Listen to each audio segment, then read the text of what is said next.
Assalamualaikum warahmatullahi wabarakatuh. Alhamdulillahilladzi arsala rasulahu bil huda wa dinil haqq liyudhhirahu 'ala dini kullihi wa kafa billahi syahida. Allahumma sholli wa sallim wa barik 'ala Muhammadin wa 'ala alihi wa ashabihi wa man tabi'ahum bi ihsanin ila yaumidin, amma ba'd. Alhamdulillah kita berjumpa lagi di channel YouTube ini dalam kajian tafsir Juz Amma. Pada pertemuan yang lalu, pada bagian yang pertama kita sudah membahas tentang penjelasan apa itu Al-Kautsar. Kemarin sudah kita jelaskan seperti apa gambaran tentang Al-Kautsar yang dijelaskan oleh hadis yang diriwayatkan oleh Anas bin Malik melalui Imam Ahmad bin Hanbal. Kemudian juga sudah dijelaskan orang-orang yang tertolak ketika menghampiri telaga Kautsar. Siapakah mereka? Kemarin sudah kita sampaikan bahwa mereka itu adalah ahlul maksiat, orang-orang yang banyak bermaksiat, banyak berdosa, orang-orang yang tidak mengikuti sunnah Rasulullah. Kemudian sebagian ulama ada yang mengatakan bahwa mereka itu adalah orang-orang murtad. Maka supaya kita tidak termasuk golongan mereka, maka mari kita jaga akidah kita tegakkan iman kita. Mari kita ikuti sunnah-sunnah Rasulullah Muhammad SAW, dan maka mari kita banyak-banyak bersolawat pada Nabi Muhammad SAW. Bapak, ibu-ibu, jamaah sekalian, dimanapun Anda berada, saudara-saudaraku sekalian, sebelum mengawali kajian pada bagian yang kedua ini, saya yang pertama kali, marilah kita awali kegiatan dengan baca basmalah, Bismillahirrahmanirrahim. Kemudian yang kedua, tidak lupa dari sini saya mendoakan Bapak ibu-ibu sekalian, saudara-saudara sekalian, dimanapun Anda berada, supaya dihindarkan oleh Allah Subhanahu wa Ta'ala dari mara bahaya apapun, dan terutama dihindarkan oleh Allah Subhanahu wa Ta'ala dari wabah virus corona yang saat ini sedang menghiburkan dunia. Baiklah, kita akan mulai pada bagian yang kedua ini. Akan kita jelaskan hadis-hadis lain yang menggambarkan tentang telaga Kautsar itu, sehingga kita bisa lebih jelas dalam membayangkan seperti apakah telaga Kautsar itu. Dan ini semua tujuannya adalah untuk menambah keimanan kita, untuk menambah iman kita, untuk menambah semangat kita dalam beribadah kepada Allah Subhanahu wa Ta'ala. Akan saya bacakan suatu penjelasan dalam tafsir Ibnu Katsir. Waqat waroda, dan sungguh telah datang fi sifatil haud, tentang sifat haud. Haud itu adalah telaga yaumal kiamati, pada hari kiamat. Anahu, bahwasanya sungguhnya haud itu yashkhobu, mengalirlah fihi, padanya mizabani, jadi dua mata air atau dua pancuran, minas samai, dari langit, an-naharil Kautsar, dari telaga Kautsar. Jadi memancar dua mata air dari telaga Kautsar yang ada di surga. Wa ana alaihi, dan sesungguhnya atas telaga tersebut aniyatun adalah bejana-bejana atau gelas-gelas ada dan nujumi sama, sejumlah bilangan bintang di langit. Itu salah satu gambaran tentang telaga Kautsar. Kemudian digambarkan lain dalam suatu riwayat yang dijelaskan di sini oleh Imam Bukhari. Jadi riwayat ini disampaikan oleh Imam Bukhari. Bagaimana penjelasan dalam riwayat itu? Warawahul Bukhari, dan telah meriwayatkanlah Imam Bukhari fi shahihi, dalam kitab sahihnya, wa Muslimun, dan Muslim. Jadi yang kedua ini suatu hadis yang diriwayatkan oleh dua imam besar dalam ilmu hadis. Siapakah mereka? Yaitu Bukhari dan Muslim. Kita semua tahu bahwa Bukhari dan Muslim ini adalah imam pentakris hadis yang sangat masyhur, sehingga apa yang diriwayatkan oleh beliau berdua ini disepakati untuk diterima oleh semua ulama hadis. Dari siapakah riwayat itu? An Qatadah, dari Qatadah. An Anas bin Malikin, dari Anas bin Malik. Jadi hadis ini juga bermuara ke Anas bin Malik, salah satu khodam Rasulullah. Qala, berkatalah, lamma urija bin Nabi sallallahu alaihi wasallam ila samai. Lamma urija, tatkala urija dimi'rajkan atau dinaikkan Jadi ini menceritakan tentang peristiwa Isra Mi'raj. Lamma urija, ketika dinaikkanlah atau dimi'rajkanlah siapa? Bin Nabi sallallahu alaihi wasallam, Nabi Muhammad sallallahu alaihi wasallam. Kemana? Ilas samai, ke langit. Qala, bersabdalah beliau, ataitu ala naharin, saya mendatangi sebuah sungai. Jadi ketika Rasulullah itu mi'raj, Rasulullah melihat sebuah sungai.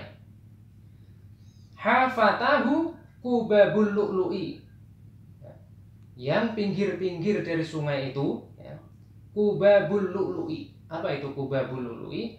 Kemah-kemah dari mutiara atau suatu bangunan-bangunan dari mutiara.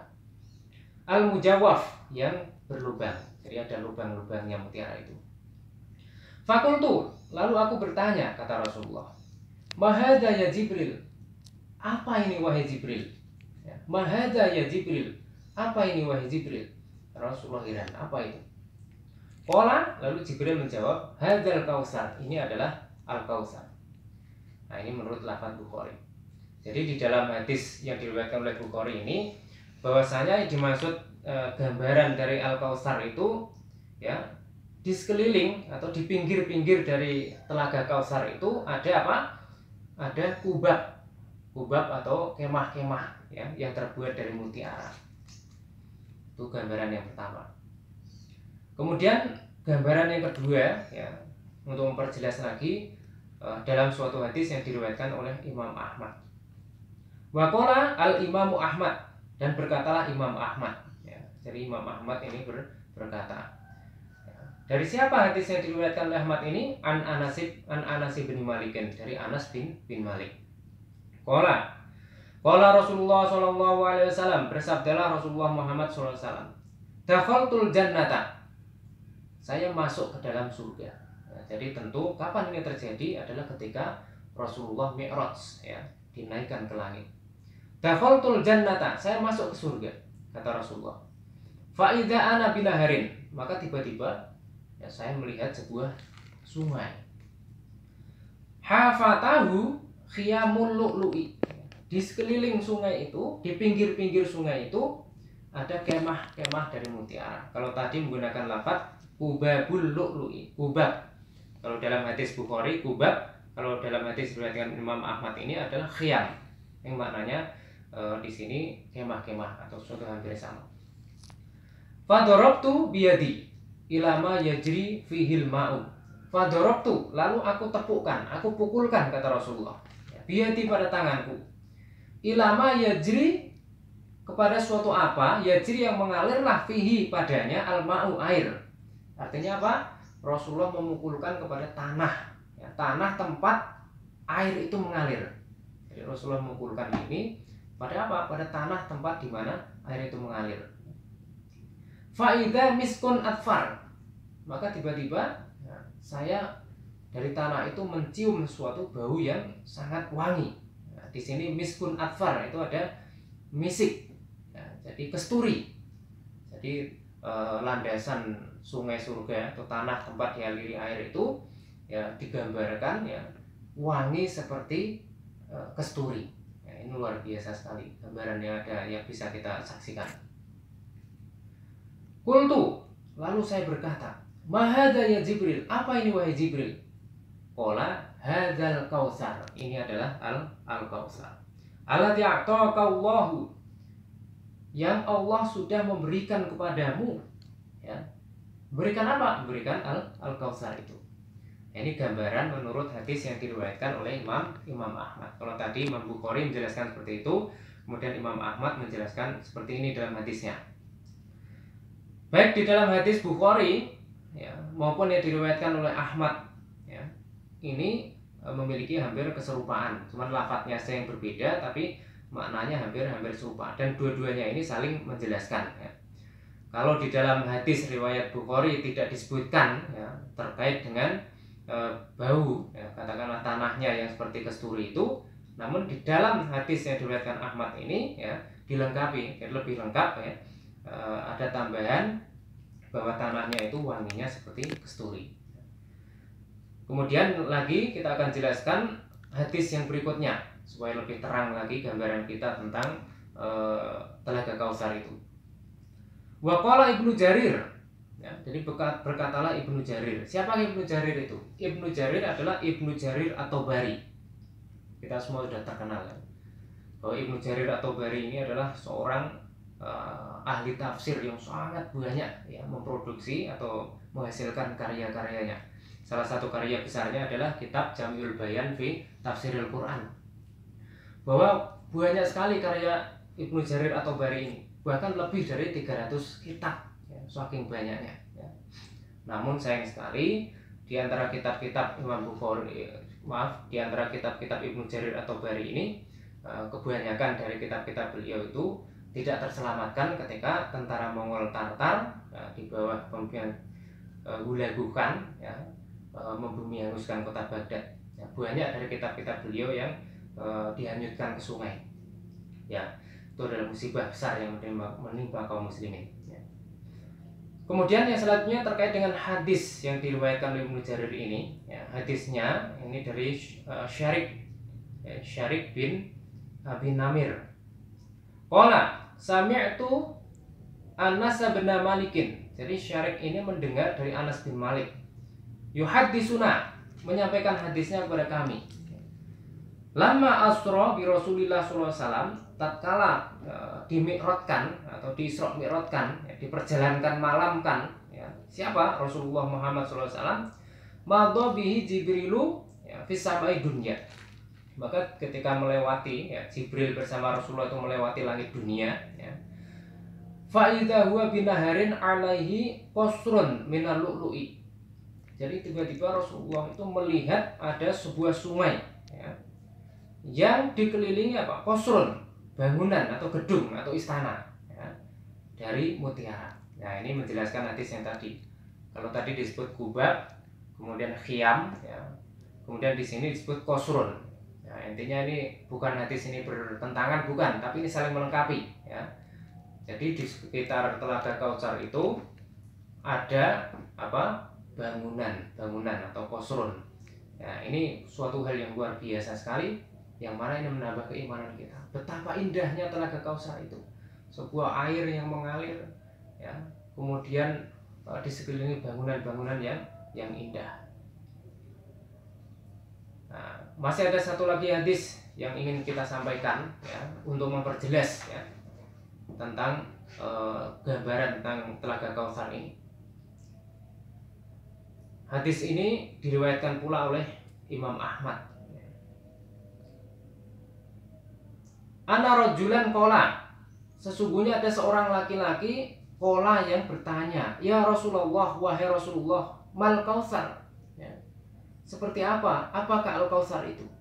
Qala, Rasulullah menjawab, naharun fil jannah, sebuah sungai di surga, a'tanihi rabbi, yang telah memberikanlah kepadaku Tuhanku.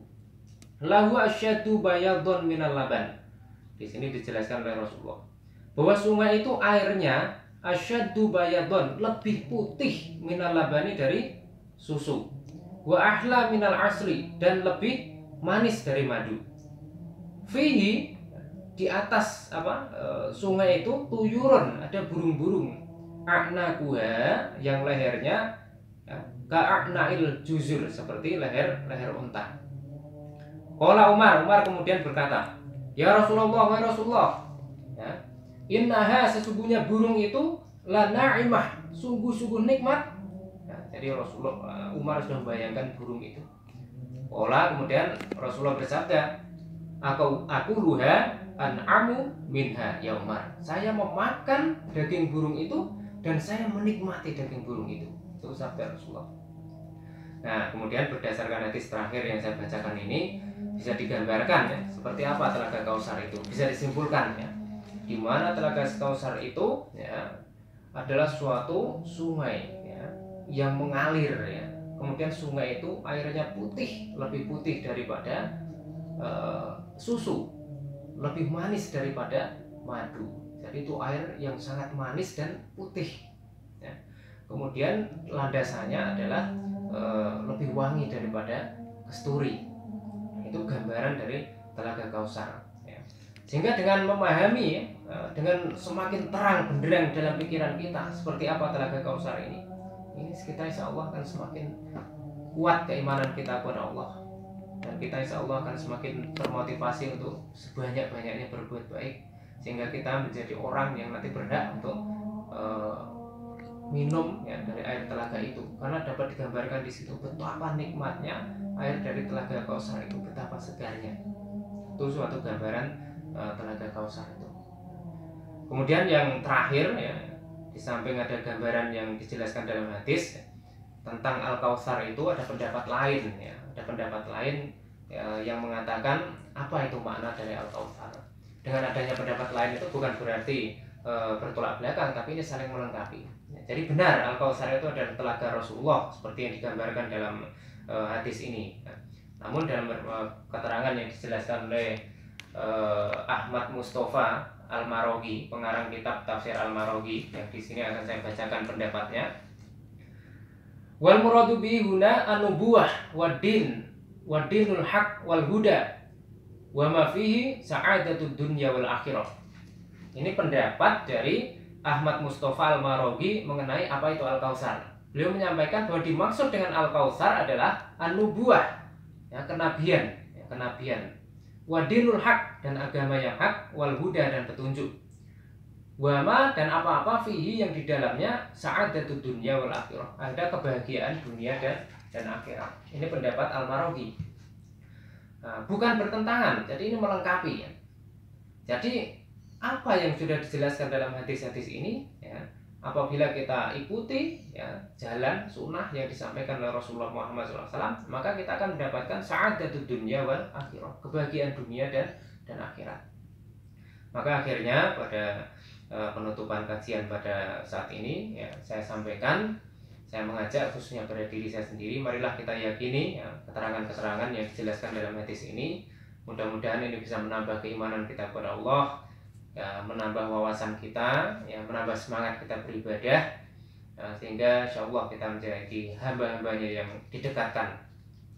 Kemudian mudah-mudahan penjelasan ini bisa membuat kita ya semakin cinta ya kepada Rasulullah Muhammad SAW, membuat kita semakin cinta kepada agama kita Islam ini, dan semakin yakin bahwa apa yang sedang kita rempuh ini adalah suatu kebenaran, adalah suatu dinul hak, agama yang hak, yang mana kita nanti insya Allah akan menemukan ya suatu jalan yang lurus yang akan membawa kita kepada surga, dan kita nanti insya Allah bersama-sama akan mendapatkan nikmat yang luar biasa dari Allah Subhanahu Wa Taala. Saya demikian yang bisa saya sampaikan pada bagian yang kedua ini. Mudah-mudahan bisa semakin terperjelas ya, memperjelas kajian kita. Dan insya Allah ya nanti akan kita lanjutkan pada penjelasan berikutnya pada bagian yang ketiga ya. Nanti kita sudah akan mulai membahas ayat yang kedua. Ini kan kita baru membahas ayat yang pertama ya. Untuk bagian yang kedua nanti kita sudah membahas ayat yang kedua dan seterusnya. Mudah-mudahan bermanfaat. Apa yang benar itu dari Allah, kalau ada yang keliru itu dari saya pribadi. Mudah-mudahan bermanfaat. Banyak khilaf mohon maaf. Nun wal qalam wa masturun fastabiqul khairat. Wassalamualaikum warahmatullahi wabarakatuh.